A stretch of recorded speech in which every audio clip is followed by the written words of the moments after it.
Estamos en contacto justamente con Pablo Melicchio, psicólogo, y justamente para preguntarle esto, ¿no? ¿Por qué sobre todo a los jóvenes, Pablo, les cuesta tanto respetar las normas? ¿Qué tal? Muy buenas tardes.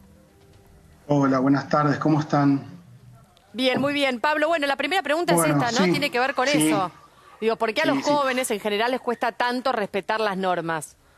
Bueno, si uno pudiera sintetizar qué es la etapa adolescente, si yo tuviera un pizarrón detrás mío, pondría adolescentes, dos puntos, transgresión, ¿no? Uno empieza a pensar la etapa adolescente como una etapa de transgresión normal, natural, esperable, porque hay que desprenderse de los mandatos familiares, hay que desprenderse paulatinamente de la posición de niño y hay que empezar a asumir una posición adulta, lentamente, pero que también sabemos bien que la sociedad a veces impone que los adolescentes tienen que madurar, se los apura a esos lugares que tienen que ver con el lugar de lo adulto, y ahí me parece que tenemos un montón de elementos para pensar lo que está pasando hoy en día, ¿no?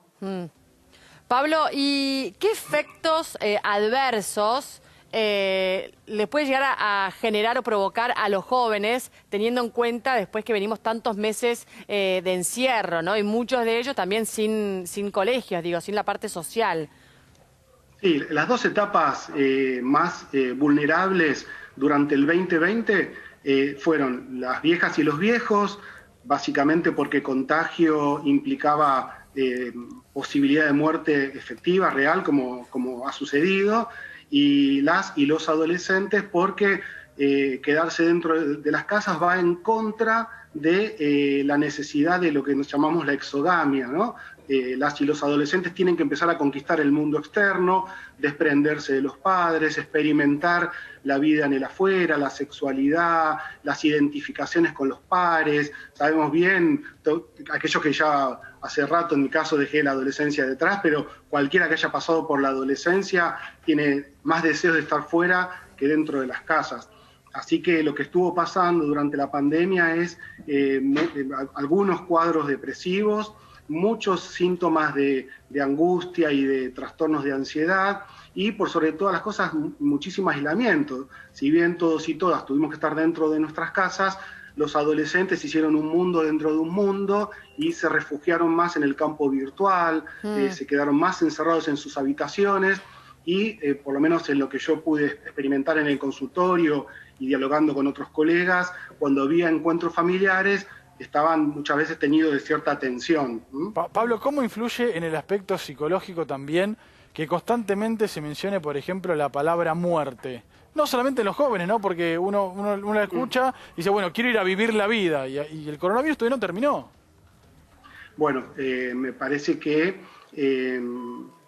la muerte, la enfermedad y la vejez son tres experiencias que los seres humanos negamos y no queremos transitar. No se habla de eso porque mejor negarlo, pero tiene que ver con la sabiduría de la vida, aprender a pensar que si la vida nos permite, vamos a ser viejos. Si la vida nos permite, vamos a llegar a esa etapa linda que puede ser la vejez también, pero cuanto más cerca de la vejez estamos, también estamos más cerca de la muerte. Y por otro lado, la enfermedad. Nadie quiere enfermarse y creo que en general se respetó bastante la cuarentena y el confinamiento, pero también hay algo que es tan dañino como la enfermedad física y la muerte, que es el daño psíquico, el daño psicológico. Es insostenible 7, 8 meses de no tener vida afuera. Así que bueno, ahora es tiempo de pensar que si tenemos vida la podemos defender, hay que seguir cuidándonos, pero en el caso de las y los adolescentes también creo que hay un mensaje social, ¿no? Están hartos, pero no de la cuarentena y de la pandemia. Yo creo que están hartos y hartas del mundo que le estamos dejando. Pablo, ¿qué tal? Buenas tardes. Gabriela Sagordo te saluda.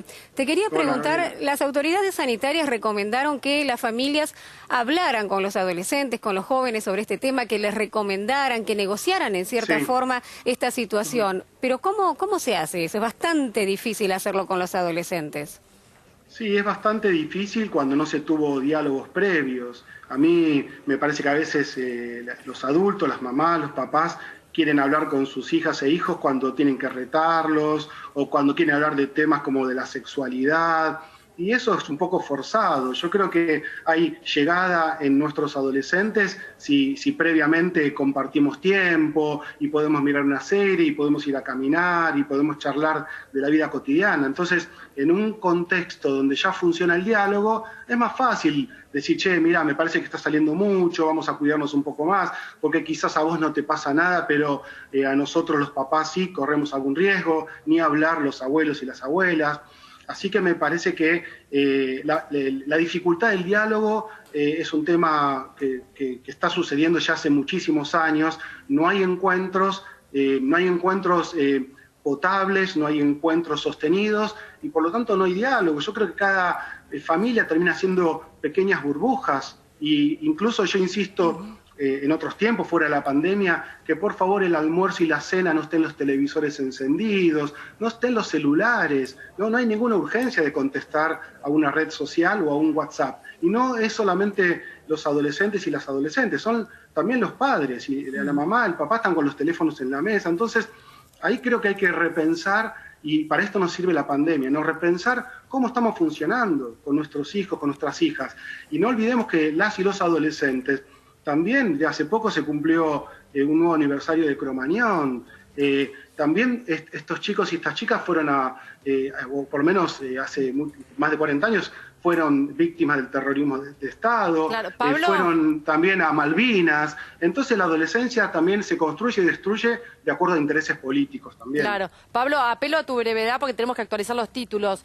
Al comienzo hablabas justamente de la adolescencia, está ligado a la palabra transgresión, ¿no? En este caso puntual, donde necesitamos que los adolescentes acaten, ¿no es cierto?, los límites, porque está en riesgo la salud de todos. ¿De qué forma nosotros los adultos podemos hacer para que los adolescentes acaten las normas que están dispuestas? Sí, voy a ser breve. Me parece que están fallando los mecanismos de contención social. Si se habilita la playa, es imposible frenar a los adolescentes, eso ya es muy difícil. Yo creo que se habilitaron lugares y ahora quieren, una vez que saltó el león, quieren frenar el salto, ¿no? Lo que hay que hacer es repensar si no hay que volver a un estadio de cuarentena, de acortar horarios y sostener el diálogo, porque si no esto no se frena, ¿eh? Ok. Bueno, muchísimas gracias, Pablo.